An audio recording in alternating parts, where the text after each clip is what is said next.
Qala Anas, sahabat Rasulullah yang lain yang bernama Anas, beliau berkata, sami'tu Rasulullah sallallahu alaihi wasallam yaqul, aku mendengar Rasulullah sallallahu alaihi wasallam bersabda, yahsyurullahu ibada urratan abran bahman. Allah Subhanahu wa taala, kata Rasulullah, nanti akan mengumpulkan para hambanya dalam keadaan telanjang bulat. Abran bahman. Kata Anas, kulna, kami bertanya kepada Rasulullah, ma bahman ya Rasulullah? Apa itu bahman? Maknanya para sahabat belum paham kalimat bahman itu arti telanjang bulat. Qal, Rasulullah menjawab, laisa ma'ahum syai'. Mereka tidak punya apa-apa. Begitulah kita dibangkitkan, persis seperti waktu lahir, tidak punya apa-apa. Seperti itu dibangkitkan.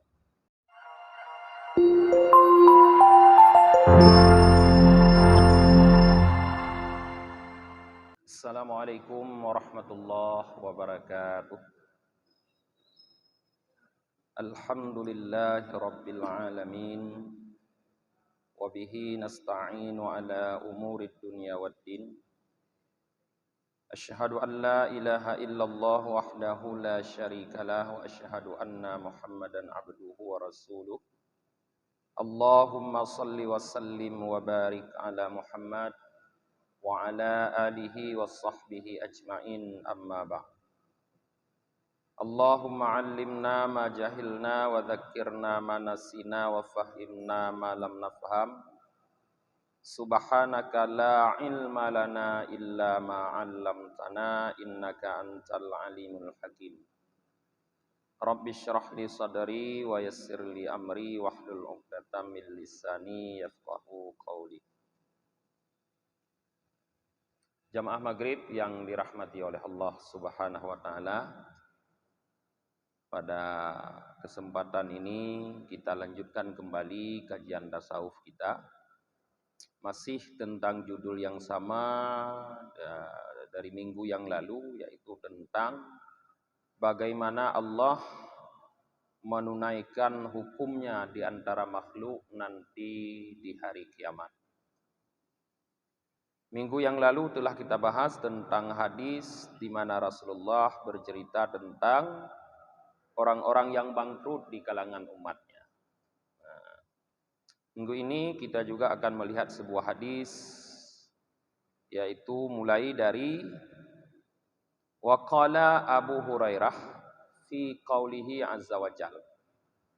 Seorang sahabat Rasulullah yang bernama Abu Hurairah, beliau berpendapat tentang firman Allah azza wa jalla, di mana Allah berfirman dalam surah Al-An'am ayat 38. Wa ma min dabbatin fil ardi wala ta'iru yatiru bi janahihi illa umamum amsalukum. Tidak ada daripada dabbah binatang yang melata di permukaan bumi, dan tidak ada daripada seekor burung yang terbang dengan kedua sayapnya, kecuali merupakan umat-umat amsalukum, seperti kalian. Jadi firman Allah Ta'ala ini dikomentari oleh seorang sahabat Rasulullah yang bernama Abu Hurairah. Beliau mengomentari ayat ini dengan pernyataan annahu yuhsyarul khalqu kulluhum yaumal qiyamah wal bahaim wad dawaib wat tayy wa kullu syai'. Ayat ini, kata Abu Hurairah, memberitahukan kepada kita bahwa semua makhluk nanti pada hari kiamat akan dikumpulkan oleh Allah, dihasyar oleh Allah, dikumpulkan di mahsyar oleh Allah, baik berupa binatang-binatang dan juga burung-burung dan juga segala sesuatu. Artinya semua makhluk Allah pasti akan dikumpulkan oleh Allah nanti pada hari kiamat. Inilah pendapat Abu Hurairah tentang apapun yang melata di permukaan bumi dan burung-burung, sama seperti kalian, juga umat-umat seperti kalian, kata Allah. Artinya, sama seperti kita akan dikumpulkan oleh Allah nanti pada hari kiamat. Maka di saat itu fayabluhu min adlillahi ta'ala ila ayyakhuda lil juma' minal qurana. Maka pasti akan terjadi keadilan Allah Ta'ala pada hari itu, sehingga seekor kambing yang tidak bertanduk akan diberikan haknya nanti pada kambing yang bertanduk. Artinya kambing yang bertanduk yang di dunia ini menanduk kambing yang tidak bertanduk, nanti di hari akhirat akan diberikan haknya oleh Allah untuk menanduk kembali. Tsumma yaqulu, kemudian setelah proses pembalasan itu semua selesai, artinya semua hak-hak telah ditunaikan oleh Allah pada hari mahsyar tersebut, Allah berfirman, kuni turaban, jadilah kamu, artinya binatang-binatang tadi yang dibangkitkan oleh Allah Ta'ala, setelah selesai Allah tunaikan haknya, artinya yang pernah ditanduk maka akan membalas nanti di hari kiamat, yang pernah dianiaya akan membalas nanti, meminta balasan di hari kiamat. Setelah semua balasannya siap diberikan oleh Allah, Allah berfirman kepada mereka, kepada binatang-binatang, tidak termasuk kepada manusia, jin dan malaikat, tidak termasuk. Apa firman Allah? Kuni turaban, jadilah kalian tanah. Jadi mereka setelah dibalas di padang mahsyar, dijadikan kembali oleh Allah sebagai tanah. Artinya mereka tidak diarahkan ke neraka atau ke surga, tidak melanjutkan perjalanan. Perjalanan makhluk yang selain jin, manusia, dan malaikat hanya sampai mahsyar. Sampai hukum Allah ditunaikan, mereka kembali dijadikan tanah.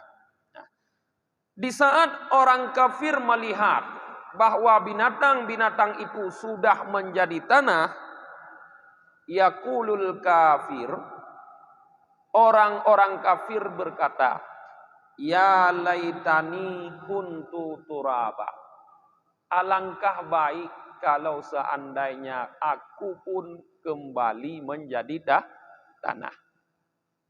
Kenapa orang kafir mengatakan demikian? Karena orang kafir sudah melihat azab yang disiapkan oleh Allah dalam api neraka. Karena kau tidak kembali menjadi tanah di mahsyar, pasti akan melanjutkan perjalanan melewati siratal mustaqim. Yang kufur kepada Allah jatuh ke dalam neraka, yang takwa lewat masuk ke dalam surga. Jadi di saat mereka sudah menyadari bahwa akhir dari perjalanan mereka adalah neraka, maka mereka menginginkan seandainya mereka pun seperti binatang, dijadikan sebagai tanah oleh Allah, tidak dilanjutkan perjalanan ke dalam azab yang sangat dahsyat, yaitu dalam neraka. Ini pemahaman dari ayat tadi menurut Abu Hurairah. Maka Imam Al-Ghazali mengingatkan para jamaah, beliau mengatakan, ya miskin, hai orang miskin. Beliau menganggap kita semua miskin. Fi yaumin tara sahifataka khaliyatan min hasanatin tala fiha ta'buka fataqulu aina hasanati fayuqalu nukilat ila sahifatin khusumaika wa tara sahifataka mashhunatan bisayyiatin tala fis sabri anha nasbuka washtadda bisababi kaffi anha inauka fataqulu ya rabbi hadhihi sayyiati ma faraktuha qat. Nanti di hari kiamat, kata Imam Al-Ghazali, kita akan berkata di saat lembaran-lembaran catatan amal kita berterbangan, Allah sudah memberikan kepada kita catatan amal tersebut, di mana Allah mengatakan Iqra kitabak. Silahkan sekarang baca catatan amal kamu. Kafa binafsikal yaumal hisaba, kata Allah. Cukup kamu sendiri hari ini yang menghitung betapa catatan amal kamu. Di saat itu, kata Imam Al-Ghazali, ada orang yang melihat catatan amalnya kosong daripada kebaikan. Padahal dulu di dunia, dia sangat bersusah payah dalam waktu yang sangat lama melakukan kebaikan. Cukup banyak kebaikan yang dia lakukan. Seperti misalnya kita istiqamah dalam salat jamaah, terus dia lakukan sepanjang hayatnya. Tapi di saat catatan amal itu diberikan, kosong. Tidak ada kebaikan dalam catatan itu. Sehingga orang itu mengatakan kepada Allah, Aina hasanati? Ya Allah, di mana kebaikanku ini? Kemana udah kebaikan-kebaikan yang aku lakukan dulu? Fayuqalu, maka dikatakan kepadanya, nukilat ila sahifatin khusumaika. Sudah dipindahkan. Kebaikanmu sudah dipindahkan ke dalam buku catatan orang-orang yang kamu zalimi dulu. Jadi kebaikan yang kita kerjakan sekarang para jamaah nanti bisa berpindah. Yang mengerjakan kebaikan kita, tapi yang mendapat tambahan pahala orang lain. Kenapa? Karena kita berlaku zalim terhadap mereka. Kezaliman kita menyebabkan diambilnya kebaikan-kebaikan seperti hadis minggu yang lalu telah kita baca. Lalu dipindahkan oleh Allah ke dalam buku catatan mereka. Watara sahifataka mashhunatan bisayyatin. Sebaliknya bahkan orang itu atau kita melihat catatan amal kita sudah dipenuhi dengan kejahatan. Padahal ta'ala fi sabri anha nasbuka washtadda bisababi kaffi anha inauka. Padahal sudah sangat capek kita menahan diri, bersabar, bersusah payah kita, bersakit-sakitan, menahan diri agar tidak melakukan kejahatan itu di dunia. Tapi tiba-tiba di akhirat, di saat buku amal dinampakkan, tertulis banyak sekali kejahatan. Amal baik hilang, dipindahkan ke buku amal orang lain. Malah yang nampak sekarang di buku amal kita, kejahatan-kejahatan yang tidak pernah kita lakukan dulu di dunia para jemaah. Fatakulu, maka engkau akan berkata, kata Imam Al-Ghazali, Ya Rabbi, hadhi sayyi'atu ma qaraftuha qat. Wahai Tuhanku, ini adalah kejahatan-kejahatan yang sangat aku hindari dulu. Kok bisa ada dalam buku catatanku kejahatan ini, padahal dulu aku menghindar darinya. Fayuqalu, maka dijelaskan, hadhihi sayyi'atu qaumil ladzi ightabtahum wa syatamtahum wa qasattahum su'a wa dhalamtahum fil mubaya'ah wal mujawarah wal mukhatabah wal munadarah wal mudzakarah wal mudarasah wa sairi asnafil muamalah. Dikatakan, dijelaskan nanti untuk orang yang bertanya seperti itu. Ini adalah kejahatan-kejahatan orang-orang yang kamu dulu mengupat mereka. Artinya rupanya dalam buku catatan amalan kita, kejahatan itu bukan kejahatan yang kita lakukan, tapi kejahatan orang yang kita upat dulu di dunia. Berpindah kejahatan itu dari bukunya ke buku kita. Wasyatamtahum, kejahatan orang-orang yang dulu di dunia kita cerca, kita caci maki mereka. Berpindah dari buku mereka, berpindah ke buku kita. Waqasattahum su'a, dan orang-orang yang kita bergaul dengan buruk dengan mereka, orang-orang yang kita jahati. Wadhalaltahum fil mubaya'ah, orang-orang yang kita zalimi mereka di dalam bisnis, dalam jual beli. Nanti kejahatan mereka berpindah ke buku catatan amal kita.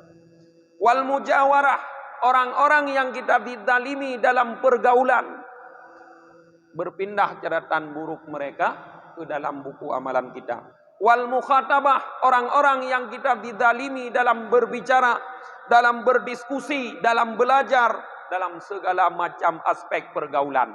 Di mana ada kejahatan kita terhadap seseorang, maka dipastikan kejahatan orang tersebut akan dipindahkan oleh Allah nanti pada hari kiamat ke dalam buku catatan amalan kita. Coba bayangkan para jemaah di saat itu, kebaikan kita hilang dipindahkan ke dalam buku catatan orang lain, malah kejahatan orang lain kini berpindah ke dalam buku catatan amalan kita. Inilah yang benar-benar bangkrut seperti disabdakan oleh Rasulullah dalam hadis yang telah kita baca minggu yang lalu.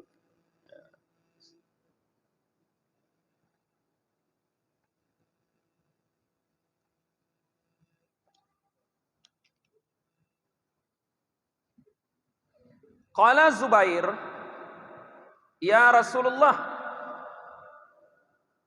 ayakirru alaina ma kana bainana fid dunya ma'a khawasid dunub. Seorang sahabat yang bernama Zubair, beliau bertanya kepada Rasulullah, wahai Rasulullah, apakah akan terulang terhadap kami dosa-dosa yang terjadi di antara kami di dunia? Artinya Zubair bertanya kepada Rasulullah, apakah dosa-dosa yang terjadi sesama kita di dunia ini nanti di hari akhirat, di hari kiamat atau di mahsyar akan dipertanggungjawabkan? Dosa sesama kita, bukan dosa dengan Allah. Rasulullah menjawab, qala na'am. Iya, kata Rasulullah.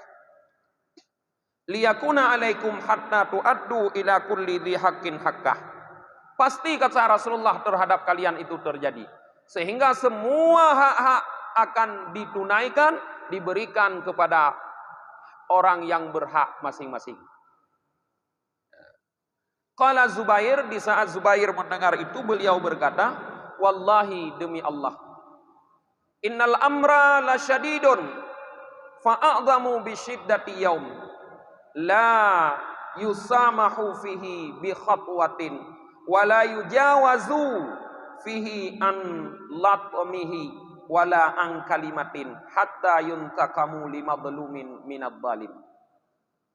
Demi Allah, kata Zubair, sungguh kejadian itu sangat berat. Maka bertambah berat lagi dengan beratnya hari itu. Dengan mahsyar yang sangat berat yang seperti sudah kita jelaskan, ditambah dengan kejadian balas membalas, bertambah berat lagi, kata Zubair. La yusamahu fihi bi khatwatin. Satu sepakan saja tidak akan dimaafkan pada hari itu. Tidak akan dihilangkan pada hari itu satu tamparan kita terhadap orang lain di dunia ini. Tidak akan dilenyapkan pada hari itu satu kalimat yang kita ucapkan untuk orang lain, sehingga ditegakkan bagi orang yang dizalimi hak terhadap orang yang menzalimi. Jadi tidak ada yang disia-siakan oleh Allah pada hari itu. Maka setiap kita bertindak, para jemaah, baik tindakan itu berupa kata-kata ataupun perbuatan, bahkan sampai kepada dugaan-dugaan, ini perlu kita pertimbangkan sangat. Apakah sanggup kita pertanggungjawabkan nanti di akhirat atau tidak? Kalau kira-kira kita tidak sanggup, amalan kita sedikit, tidak banyak, untuk membayar kita tidak sanggup di akhirat, maka diam kita itu sangat lebih baik daripada kita berbicara. Maka kan Rasulullah mengatakan, falyakul khairan au liyasmut. Hendaklah mengatakan yang baik atau diam saja. Kalau memang kata-kata yang keluar tidak baik, lebih baik diam saja, para jemaah. Maka disinilah para jemaah kita harus sangat menjaga diri kita. Jangan sampai kita disibukkan dengan beribadah kepada Allah, tapi di samping itu kita tidak bisa mengendalikan lidah, tangan, kaki, perasaan kita kepada orang lain. Sayang. kesibukan beribadah kita hari ini nanti akan hilang, bahkan menjadi tambahan pahala bagi orang lain. Qala Anas, sahabat Rasulullah yang lain yang bernama Anas, beliau berkata, Sami'tu Rasulullah sallallahu alaihi wasallam yaqul, aku mendengar Rasulullah sallallahu alaihi wasallam bersabda, Yahsyurullahu ibada urratan abran bahman. Allah Subhanahu wa taala, kata Rasulullah, nanti akan mengumpulkan para hambanya dalam keadaan telanjang bulat. Abran bahman. Kata Anas, kulna, kami bertanya kepada Rasulullah, ma bahman ya Rasulullah? Apa itu bahman? Maknanya para sahabat belum paham kalimat bahman itu, arti telanjang bulat. Qal, Rasulullah menjawab, laisa ma'ahum syai'. Mereka tidak punya apa-apa. Begitulah kita dibangkitkan, persis seperti waktu lahir, tidak punya apa-apa. Seperti itu dibangkitkan. Yunadi rabbuhum bisautin yasma'uhu min bu'din kama yasma'uhu min qurbin. Tuhan mereka nanti di saat mereka dibangkitkan seperti itu akan memanggil dengan suara yang terdengar dari jauh seperti terdengar dari dekat. Terdengar suara dari jauh sama seperti terdengar dari dekat. Panggilannya apa? Ana malikud dayan. Akulah pemilik hari ini, kata Allah. La yambaghi li ahadin min ahlil jannah ayyadkhulal jannah hatta aktasuhu. Tidak pantas, kata Allah, bagi seseorang ahli surga, artinya orang yang akan masuk surga, tidak pantas dia langsung masuk surga sehingga aku kisasnya dia dari kedalimannya. Begitu juga tidak pantas bagi seorang ahli neraka untuk langsung masuk neraka, padahal dia melakukan kedaliman, sehingga aku kisas dia karena kedalimannya. Jadi semua kena kisas para jemaah. Orang yang masuk neraka, sebelum masuk neraka dikisas dulu, dibalas dulu kedalimannya terhadap orang lain. Orang yang masuk surga pun akan dikisas dulu, dibalas dulu oleh Allah kedalimannya terhadap orang lain. Tidak ada yang selamat dari kedaliman. Maka dalam hadis Rasulullah yang lain kita sering mendengar juga para mubalik mengatakan, ittaqu dzulma fa inna dzulma dzulumatun fil qabri wal dzulumatu yaumal qiyamah. Takutlah terhadap kedaliman, karena kedaliman itu adalah kegelapan di dalam kubur dan di hari kiamat. Di dalam kubur merupakan kegelapan, di hari kiamat pun kegelapan, karena akan membuat kita menjadi bangkrut di hari kiamat. Qulna, kami semua bertanya, kata Anas, wa kaifa? Bagaimana bisa Allah mengkisas padahal kita tidak punya apa-apa? Tadi kan Rasulullah menjelaskan kita nanti dibangkitkan dalam keadaan tidak punya apa-apa, telanjang. Bagaimana Allah kisas? Rasulullah menjawab, wa innama na'tiyallahu azza wa jalla urrata abran bahman faqala bil hasanati wasai'ah. Nah, bagaimana, kata Anas, kita dibalas padahal kita nanti di hari kiamat datang menghadap Allah dalam keadaan telanjang. Kata Rasulullah, bil hasanati wasai'at. Kita akan dibalas nanti di hari kiamat dengan kebaikan dan keburukan. Artinya kebaikan yang kita lakukan dan keburukan yang orang lakukan. Apabila kita punya kezaliman terhadap orang, diambil kebaikan kita diberikan untuk orang lain. Apabila kebaikan kita tidak tersisa, diambillah keburukan orang lain diberikan untuk kita. Dengan itulah, dengan kebaikan dan kejahatanlah nanti pada hari kiamat terjadi balas membalas. Kalau bisa kita katakan, kebaikan dan keburukan nanti di hari kiamat persis seperti dinar dan dirham di masa lalu. Orang mau membeli sesuatu pakai dinar, pakai dirham.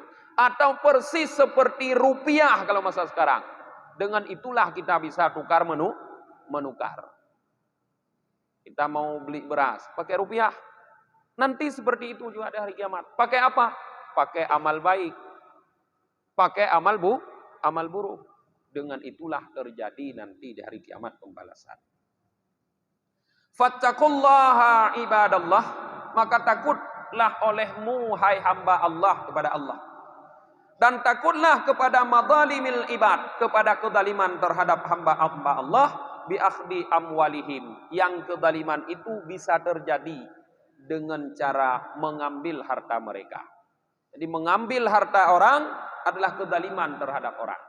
Wa ta'arrudi li a'radihim, dan bisa juga kezaliman itu terjadi dengan cara mencemarkan kehormatan mereka. Kita jatuhkan kehormatan mereka dengan cara mungkin kita menuduh, memfitnah dan sebagainya. Itu adalah bentuk kezaliman. Wa tadhiqi qulubihim, dan bisa juga kezaliman itu terjadi dengan tadhiqi qulubihim, yaitu menyakiti hati mereka. Wa isaatil khalqi fi ma'asyaratihim, dan berakhlak buruk dalam bergaul dengan mereka. Jadi kezaliman dan sesama manusia bisa terjadi yang pertama karena kita mengambil hartanya. Artinya zalim dalam bagian harta. Bisa juga karena kita mencemarkan kehormatannya. Bisa juga kita menyakiti hatinya. Bisa juga kita bergaul dengan buruk dengan mereka. Dengan akhlak yang buruk. Maka para jamaah, di dalam kitab Minhajul Abidin, Imam Al-Ghazali dalam membagi dosa mengatakan ada 5 dosa yang berkaitan dengan manusia, dengan hamba. Yang pertama, dosa dalam hal harta. Yang kedua, dosa dalam hal perasaan. Artinya perasaannya yang kita zalimi. Ketiga, dalam hal kehormatannya. Yang selanjutnya, nafsi, jiwanya yang kita zalimi. Yang selanjutnya, yang terakhir, din, agamanya yang kita zalimi. 5 dosa zalim kita terhadap manusia. Tidak akan lepas kita pada hari kiamat kalau di dunia kita tidak bertaubat, meminta halal, meminta maaf kepada orang-orang yang kita berdosa kepada mereka dalam hal 5 perkara tadi para jemaah.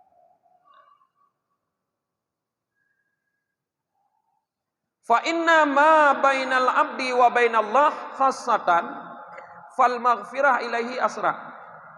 Karena kata Imam Al-Ghazali, dosa yang terjadi di antara seorang hamba dan di antara Allah, khusus dosa yang terjadi antara hamba dengan Allah, itu lebih cepat diampuni, lebih mudah diampuni. Dosa kita dengan Allah mudah untuk diampuni oleh Allah. Tapi wa mani jitama'at alaihil madzalim, siapapun yang berkumpul di atasnya berbagai macam kezaliman, artinya berdosa dengan sesama makhluk, dengan manusia. Wa qataba anha, padahal dia sudah bertaubat daripada dosa kezaliman itu, dia bertaubat, tidak mau mengulangi lagi, menyesali, memohon ampun kepada Allah. Cuma wa asura alaihil istihlalu arbabil madzalim, cuma dia tidak mampu meminta maaf, meminta halal kepada orang-orang yang dia zalimi. Kita pernah mengambil harta orang lain dulu. Misalnya para jemaah begini. Dulu di kampung-kampung ada pembagian beras raskin. Di masa SBY itu kan. Ada pembagian beras raskin. Kita pegang tadi no tawa itu. Nah, beras raskin itu dibagi untuk sebenarnya orang-orang tertentu. Dulu ada kartu. Kartu penerima beras raskin. Orang-orang tertentu. Misalnya di Udenkot. 100 orang yang berhak menerima. Tapi sampai ke kampung-kampung di Aceh, hampir seluruh kampung di Aceh pada saat itu, terpaksa kepala desa atau kusi harus bagi rata, bagi sama. Sehingga orang kaya pun menikmati raskin. Beras raskin. Nah, jadi orang-orang kaya yang menikmati raskin, yang tidak punya nama, tidak punya kartu sebagai penerima raskin, itulah orang zalim terhadap harta orang miskin dalam beras raskin tersebut. Zalim gitu ya. Yang pernah terima ngeroje, yang zalim. Sebab merebut hak orang miskin. Jatah orang miskin 1 bulan 10 kilo. Leh bulan 3 ibi roje. Leh bulan 3 ya cok bak bulak bu besi. Leh 10 kilo. Karena terpaksa bagi sama, akebut merumpok le urang gatin, leh bulan 5 kilo. 25 kilo lagi haknya kemana? Sudah direbut oleh orang-orang yang tidak berhak. Orang yang merebut 25 kilo itu akan mengembalikan nanti di hari kiamat.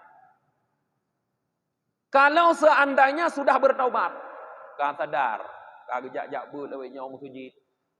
Kagak depu dosa hanya dacok hak gop nian, kagak taubat. Hanli bukti jih jino adena PKH na BPNT hanli gerebut ada gop.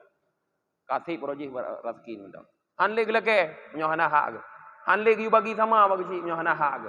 Kagak depu taubat menyesal sudah mohon ampun. Tapi dia belum datang kepada hak orang-orang miskin yang haknya direbut oleh dia dulu. Belum minta maaf. Dan sukar untuk minta maaf karena kita tidak tahu siapa orang miskin mana yang kita rebut haknya. Sojudlah kemaahnya. Hana. Nyan kata Imam Al-Ghazali, fayuksiru min hasanatihi. Maka caranya adalah perbanyak kebaikan sekarang. Perbanyak kebaikan. Hansip mengadakan maaf Allah Ta'ala mendong.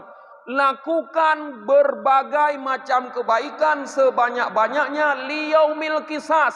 Untuk kita siapkan pada hari kisas nanti. Agar kita punya kebaikan untuk membayar 25 kilo beras rezekinya bayar bayu tu marodo para jemaah. Bukan lagi dengan beras bayar, bukan lagi dengan rupiah bayar, tapi dengan amal baik. Karena Rasulullah mengatakan bayar membayar nanti bil hasanah wasaiat, dengan amal baik dan amal buruk. Kalau sekarang kita tidak memperbanyak kebaikan, maka amal buruk mereka akan diberikan kepada kita. Mutimpan tu dalam neraka laju. Meramah. Yang kali hulu roji. Makanya nyona pernah roji nyobek piuh-piuh jak musjid. Ya leuh tu beut main sya bek wa musjid. Duk ilai merati-rati minon tengah malam wa dekat dengun tu baru wa musjid. Bek lebar nyun. Ya. Walaysa bi ba'dil hasanati bainahu wa bainallah illa bi kamalil ikhlas. Yang lebih menakutkan apa jemaah? Tadi kan Imam Al-Ghazali mengatakan memperbanyak kebaikan. Caranya harus memperbanyak kebaikan. Tapi sedikit pun kebaikan tidak kita dapatkan di antara kita dan Allah illa bikamalil ikhlas, kecuali dengan menyempurnakan ikhlas. Ini yang lebih susah. Taknya kalung sarankan bek nuwoi le meratib-ratib. Tapi apakah meratib dronian bisa dicatat sebagai kebaikan? Belum tentu kalau meratib itu tidak ikhlas. Apakah kalau Anda memperbanyak sedekah sekarang, sedekah Anda itu kebaikan? Belum tentu kalau tidak ikhlas. Baru itu kebaikan bikamalil ikhlas, dengan sempurna ikhlas. Jadi apapun amal yang kita lakukan kalau tidak ikhlas bukan kebaikan para jemaah. Bukan kebaikannya. Dialog iblis dengan Allah Ta'ala dalam surah Sad, setelah Allah Ta'ala katakan kepada iblis, fakhruj minha fa innaka rajim, keluar kamu dari surga karena kamu sudah terkutuk. Di antara dialog iblis dengan Allah Ta'ala dalam Al-Quran dalam surah Sad tersebut, Allah menjelaskan, iblis mengatakan, fabi izzatika la'ughwiyannahum ajmain illa ibadaka minhumul mukhlasun. Demi keperkasaanmu ya Allah akan aku sesatkan mereka semua kecuali beberapa hambamu di antara mereka mukhlasun yang ikhlas. Semua sesat selain yang ikhlas. Semua mampu disesatkan oleh iblis. Tanya baik pegah-pegah ke gop sesat. Tanya tering dan duduk gop yang keajaran sesat, yang awak sesat. Dro tu dengar sesat nan ada depu dengar pengul iblis. Bukti ji hana ikhlas. Hanya orang-orang yang ikhlaslah yang selamat dari tipu daya iblis. Yang lain tidak. Yang solat apa selamat? Belum tentu. Kalau iblis dengan tentaranya para setan tidak sanggup membuat kita tidak salat, atau tidak sanggup membuat kita salat di luar waktu, dia akan buat salat kita tidak sempurna. Kita berdiri tidak sempurna. Dadong lig danyo sembayang. Tentang lagi urung ya tarik buka di laut. Tigau liku. Run dari buka di laut kan ya? Itu nak pernah dari buka roja yang lain yang kamu dari buka no. Menurut bakat. Urung dang sembayang bila kenyan. Iban gebut jamun kon bak masailai berdiri betul. Pane betul berdiri legenyan. Iban sembayang. Kalaupun kita salat, iblis rusak salat kita. Kalaupun iblis tidak mampu merusak salat kita, dibuat lalai kita dalam salat. Salat pah menyogot kita dah. Hana tepu-tepu bina nyogot ke dilagi upacara pada 17 Agustus. Tapi pikiran hana daduha-duha dibuat lalai. Baruh terkejut tu. Assalamualaikum warahmatullahi wabarakatuh. Baruh terkejut. Okay, kamu buat hidayahnya mun. Assallallahu baruh terkejut. Kabe katren pun. Yang kasallallahu katren pun. Baruh terkejut. Dibuat rusak para jemaah. Nah, jadi jangan pernah kita merasa bahwa kita selama ini sudah melakukan amal baik. Jadi kalau dulu kita pernah melakukan kezaliman kepada orang, maka perbanyaklah amal baik dan ingat baru amal itu dianggap baik kalau kita melakukannya dalam keadaan ikhlas. Sambil juga bermohon karena waktu mau habis para jemaah kepada Allah agar Allah nanti mendapati kita. Artinya menerima kita dengan sifat lutfinya, dengan sifat kelembutannya. Karena kalau Allah terima kita dengan sifat kelembutannya, dengan rahmatnya nanti pada hari kiamat, Allah bisa saja membuat orang-orang yang sekarang kita zalimi tidak akan menuntut kita nanti di hari akhirat. Walaupun hana telekai maah bagonya ronyo. Walaupun orang-orang miskin yang sebahagian beras raskinnya kita makan kemarin, dulu tidak akan menuntut kita di hari kiamat. Ini ada abih hotel lungkun menjadi. Rasulullah dalam satu hadis diriwayatkan bahwa para sahabat melihat Rasulullah di saat itu tertawa sehingga gigi serinya nampak. Tengah geduk tirau Rasulullah. Dukem ke Rasulullah, tinggal duh tiga. Jarang dah Rasulullah dukem. Maka sahabat Umar bin Khattab memberanikan diri untuk bertanya kepada Rasulullah. Beliau berkata, "Ma yadhakuka ya Rasulullah? Apa yang membuat engkau tertawa wahai Rasulullah?" Rasulullah berkata, "Ada dua orang laki-laki min ummati dari umatku sedang didudukkan di hadapan Allah Ta'ala. Jasian baina yadi Rabbil alamin. Sedang didudukkan bersimpuh di hadapan Allah. Maka salah seorang dari keduanya berkata, Ya Rabbi khud madlamati min akhi. Wahai Tuhanku, ambillah kezaliman yang dia lakukan terhadapku dari saudaraku itu. Artinya orang ini menuntut saudaranya yang berlaku zalim kepada dia. Maka Allah berfirman, Ati akhaka madlamatahu. Kamu sudah dituntut, berikan untuk dia apa yang kau zalimi dulu.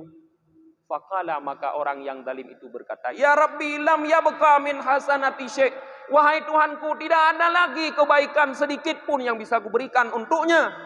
Maka Allah berfirman kepada orang yang menuntut, Kaifa tasna'u wa lam yabqa min hasanati syai'. Apa yang akan engkau lakukan? Orang yang engkau tuntut tidak lagi punya kebaikan sedikit pun untuk membayar. Orang itu berkata, Ya Rabbi, yahtamil anni auzari. Kalau begitu ya Allah, dia harus menanggung dosa-dosaku. Kata orang itu. Maka di saat itu Fadat aina Rasulillah bil baka. Mata Rasulullah mengeluarkan air karena menangis. Deklik ke Rasulullah gekalon umat gomnyan tengah tuntut menuntut kepada oleh Allah Ta'ala. Kemudian Rasulullah berfirman, Inna dzalika yaumun azim. Hari itu adalah hari yang sangat besar, yang semua orang, kata Rasulullah, berhajat, membutuhkan orang lain untuk menanggung dosanya, untuk menanggung beban dosanya. Kemudian Allah Subhanahu wa taala, kata Rasulullah, berfirman kepada orang yang menuntut orang tadi, Irfa' ra'saka, coba angkat kepalamu. Karena dia tadi merunduk, duduk di hadapan Allah. Sekarang Allah katakan, Irfa' ra'saka, angkat kepalamu, wandur ilal jinan, dan lihatlah ke dalam surga, kata Allah. Maka diangkatlah kepala dia, dilihat dalam surga. Di saat dia melihat dalam surga, dia berkata, Ya Rabbi ara madainu min fiddah murtafiyah. Ya Tuhanku, aku telah melihat kota yang terbuat dari perak. Aku telah melihat bangunan-bangunan yang terbuat dari emas yang dihiasi dengan intan mutiara. Untuk Nabi mana engkau siapkan itu? Untuk orang siddiq mana? Untuk orang syahid mana engkau siapkan itu? Allah berfirman, liman a'tani taman. Itu kusiapkan untuk orang yang mau membayar untukku, kata Allah. Yang bisa membayar. Orang itu menjawab, Ya Rabbi, ma yamliku thaman. Wahai Tuhanku, siapa yang bisa membayar hari ini? Allah berfirman, anta tamlikuhu. Kamu punya harga saman. Kamu punya uang untuk bayar. Kamu punya harganya untuk kamu bayar. Orang itu berkata, wa ma huwa, apa harganya ya Allah? Afuka an akhika. Maafmu terhadap saudaramu yang kamu tuntut. Itulah harga surga. Maka di saat itu langsung orang itu berkata, Ya Rabbi inni qad afautu an. Ya Tuhanku, aku telah maafkan dia. Maka Allah berfirman, ambil tangan saudaramu, ganding, masuklah kalian berdua dalam surga. Tapi itu bukan untuk semua orang. Hanya orang-orang yang diterima oleh Allah bilutfihi wa rahmati, dengan kasih sayang dan kelembutan Allah. Harapkanlah kasih sayang Allah ada nanti kepada kita. Maka kita akan terbebas dari tuntutan saudara kita. Sampai di sini pengajian kita para jamaah. Kita tutup dengan membaca doa akhir majelis. Subhanakallahumma wa bihamdika wa nasyhadu an la ilaha illa anta wa nastaghfiruka wa natubu ilaik. Subhana rabbika rabbil izzati amma yasifun. Wassalamun alal mursalin. Walhamdulillahi rabbil alamin.